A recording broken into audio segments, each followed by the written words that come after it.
বদরের ময়দানে বিচক্ষণ ছিলেন রাসূল, 1000 কাফেরের ভয়ে পিছপা হন নাই। তারই ফলশ্রুতি 14 জন শহীদের বিনিময়ে ছিনিয়ে নেয় বদরের মুকুট।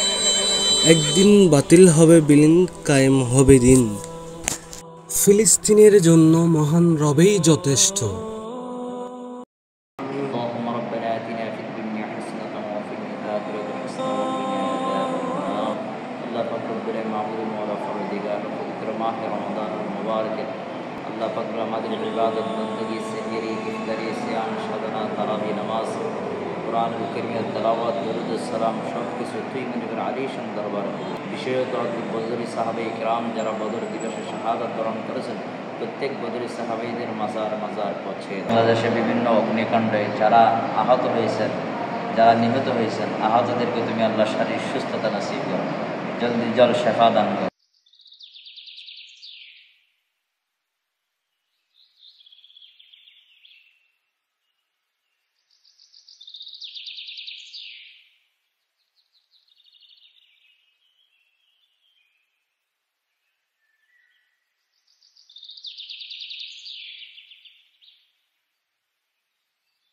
কিরে রিয়াদ, তুই মসজিদের ইমাম সাহেবের সাথে দুর্ব্যবহার কেন করলি?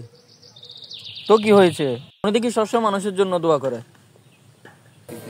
ওনার কাজ তো এটা, উনি এটা না করে কি করবে বল? আমরা কি তারা মসজিদের মানুষের জন্য দোয়া করার জন্য রাখছি? তো এরকম কত বলার লোক না। তোর কি হয়েছে বল আমাকে। আমার কিছুই হয় না, কিছু হয় না। আমার কি হয়েছে আমাকে বল, সমস্যা নাই। কি হয়েছে তোর? কিছু হয় না, বললাম তো আমি কিছু হয় না। তোর কিছু হয়েছে, হয়ে থাকলে আমাকে বল, না বললে আমি বুঝবো কি করে তোর কি হয়েছে। এত যদি শোনার আগ্রহ তাহলে শুন।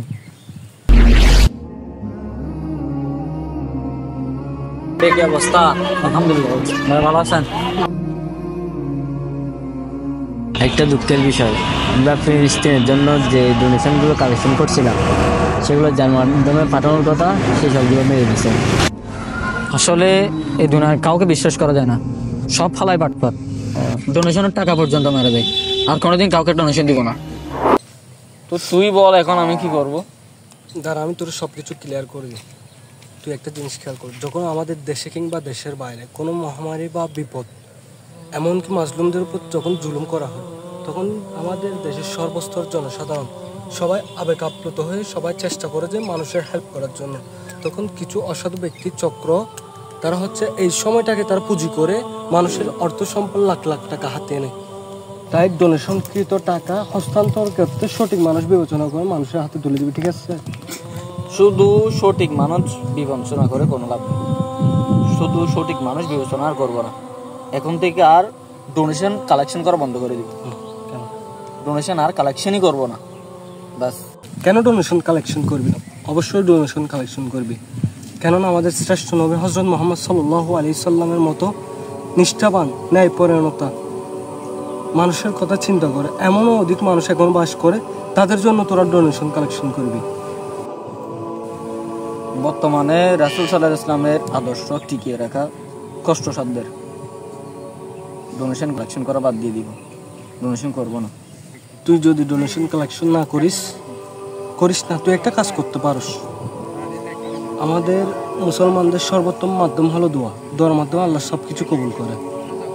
যখন ইসলামের 3য় হিজরি, যখন বদর যুদ্ধ সংগঠিত হয়, ইমানি শক্তির পাওয়ারে মুসলমানগণ বদর যুদ্ধে বিজয় লাভ করে।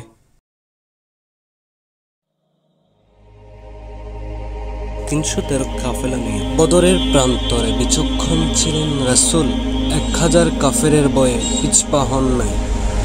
তারই ফলশ্রুতি 14 জন শহীদের বিনিময়ে ছিনিয়ে নেয় বদরের মুকুট। একদিন বাতিল হবে বিলীন, কায়েম হবে দিন। ফিলিস্তিনের জন্য মহান রবেই যথেষ্ট।